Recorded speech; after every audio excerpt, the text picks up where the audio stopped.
শুভ সকাল আমার প্রিয় পরিবার। তো তোমরা সবাই কেমন আছো? আশা করি সবাই ভালো আছো, সুস্থ আছো। আর এই তো শুরু হলো নতুন একটা ব্লগ আর নতুন একটা ভিডিও নিয়ে তোমাদের কাছে হাজির। তো চলো পুরো ভিডিওটা দেখতে থাকো, আশা করি তোমাদের ভালো লাগবে।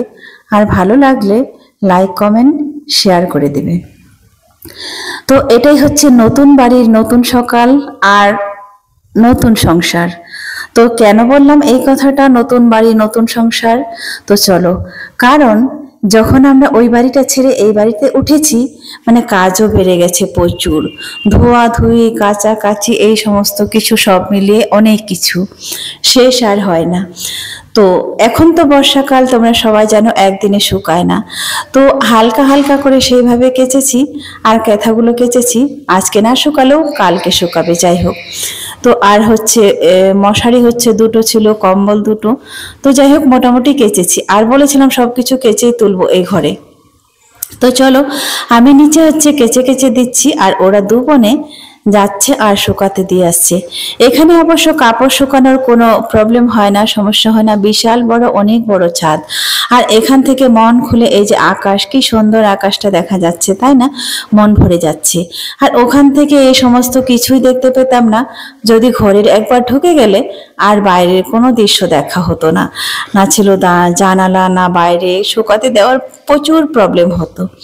তারপরে এই দিদিটার হচ্ছে এখানে হচ্ছে পাখা আছে, এদেরই ছিল, মানে মালিকের। তো ওগুলো এখন বললো দিদিটা বললো যে তোমরা পাখাগুলো খুলো, তো কটা আছে খুলে আমাকে বলো। তো সেই মতো ওদের মতো এই যে ওদের কথা মতো খুললাম, দেখি যে দুটো পাখা আছে পুরাতন। বলছে এটা আমি কলকাতার বাড়ি থেকে নিয়ে গেছিলাম, আপাতত তোমরা ওটাই লাগাও। তো চলো ওদের কথা মতো খুললাম, তারপরে লাগানো হবে।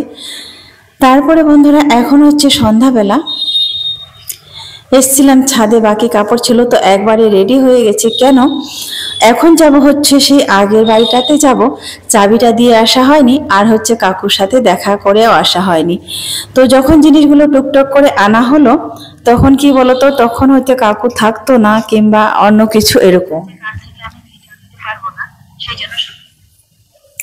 তো সেই জন্য ওরকম কথাও একটা বলা হয়নি। তো ভাবছি এখন চাবিটা দিয়ে আসবো, আর কি আছে আর একবার দেখবো, কারণ লাস্টে যখন জিনিসগুলো নিয়ে আসে লাস্টে তখন আমি যাইনি, ওরাই গিয়েছিল।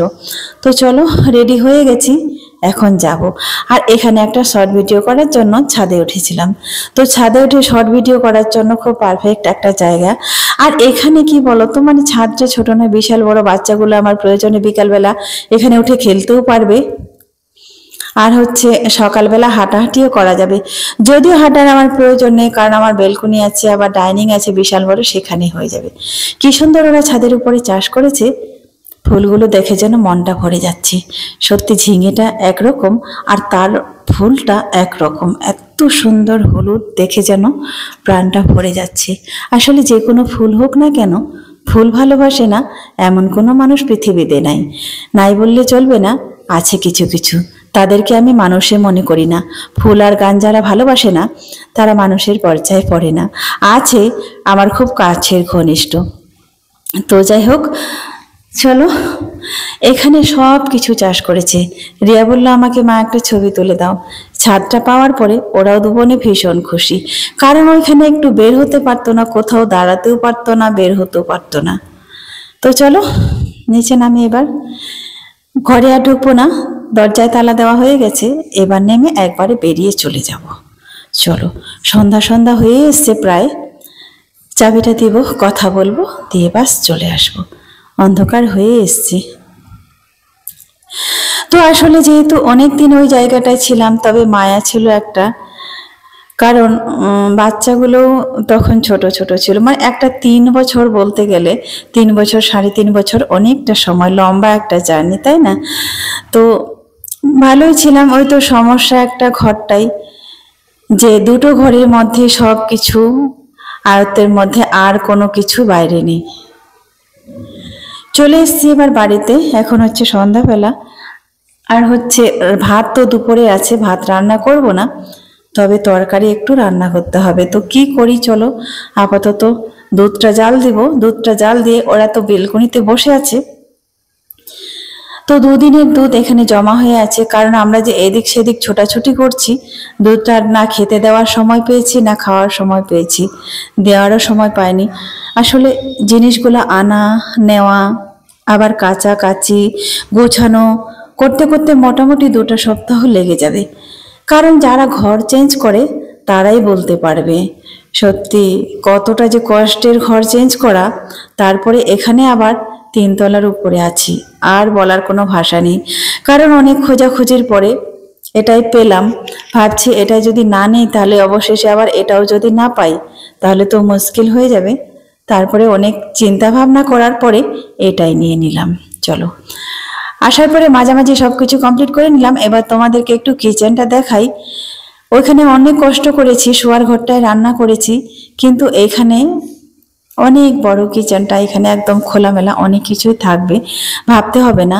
আসলে এই কাচের জিনিসপত্রগুলো আমি খাটের তলায় রাখতাম, জায়গা যখন ছিল না একটা কার্টুনে করে ভর্তি করে রেখে দিতাম। তো এখন ভাবছি এখানে রাখা যাবে, ধীরে ধীরে জিনিসগুলো গুছাবো। তো এই যে দেখো কেমন লাগলো কিচেনটা, অবশ্যই কমেন্ট করে জানাবে। আর একটা দিদি বলেছো তোমার রুমগুলো দেখাবে, অবশ্যই তোমরা যদি চাও তোমাদের হোম ট্যুর দেখাবো, কটা রুম কটা কি অবশ্যই দেখাবো। আর এখানে হচ্ছে খাওয়ার টেবিলটা এখানে রেখেছি। টেবিলটা এতদিনে ঘরেই ছিল, জিনিস রাখতো, আসলে জায়গা ছিল না বলে খাটটা এখনো সেট করা হয়নি। কারণ এখন কবে এখন আবার আসবে আমি জানি না, তবে রাতের বেলা সম্ভবত হতে পারে। আমরা আপাতত মেঝেতেই ঘুমাচ্ছি, আর এই ঘরটায় হচ্ছে তক্তপোষটা বসানো হয়েছে। এখন হচ্ছে রাজা এখানে বসে পড়ছে, রিয়া হচ্ছে বেলকনিতে পড়ছে। আসলে জিনিস আনা নেওয়া করাটা একদিন দুদিনে তো আর গোছানো হবে না, দেখা যাক কবে হয়। যদিও হয়ে যেত, মানে এনে যদি সঙ্গে সঙ্গে সেট করে দিতাম হয়ে যেত, কিন্তু আমি বলছি প্রত্যেকটা জিনিস গরম জলে নির্মা জলে গরম করে প্রত্যেকটা জিনিসই ধোয়া হচ্ছে। এই যে এটা হচ্ছে বেলকনি। তো কাপড়গুলো কিছু কিছু কাপড় শুকায়নি, এখান দিয়ে দারুণ হাওয়া আসে। এটা হচ্ছে এদিকে তাকালে পূর্ব দিকের আকাশটা, তো হাওয়া আসছে পূর্ব দিকের। ভাবলাম জলটা এখানে শুকিয়ে যাবে যতটা পারবে। রিয়া এখানে বসে বসে পড়ছি। হাওয়ার জন্য ভাবতে হবে না যে হাওয়া পাইনি বাতাস পাইনি, এমন কিছু না, প্রাণ খুলে এখানে নিঃশ্বাসও নিতে পারবো। আর যেদিকে তাকাচ্ছি শুধু গাছ আর গাছ। আসলে গাছ দেখাই ওখানে কষ্টকর হয়ে গেছিল। আমি যে রুমটা এই রুমটা যে রুম হচ্ছে বেডরুম, সেই রুমটার তাকালে একদম বিশাল বড় কি যেন একটা গাছ আছে, নাম জানি না। তো ওই গাছটা এত সুন্দর হাওয়া ঢুকে ঘরে, পাখা না চালালেও হয়ে যায়। তো বন্ধুরা ভয়েসটা বোঝা যাচ্ছিল না, চলো আবারও দিয়েছি।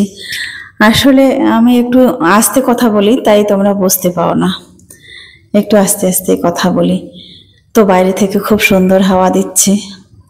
চলো আমি এখন করব রান্না। তো ভাত দুপুরবেলায় আছি, এখন একটু তরকারি রান্না করব। তো রিয়াকে বললাম, বলছে মা ওই ভাতটাই খাবো, একটু তরকারি করো। তো কি তরকারি করি দেখা যাক।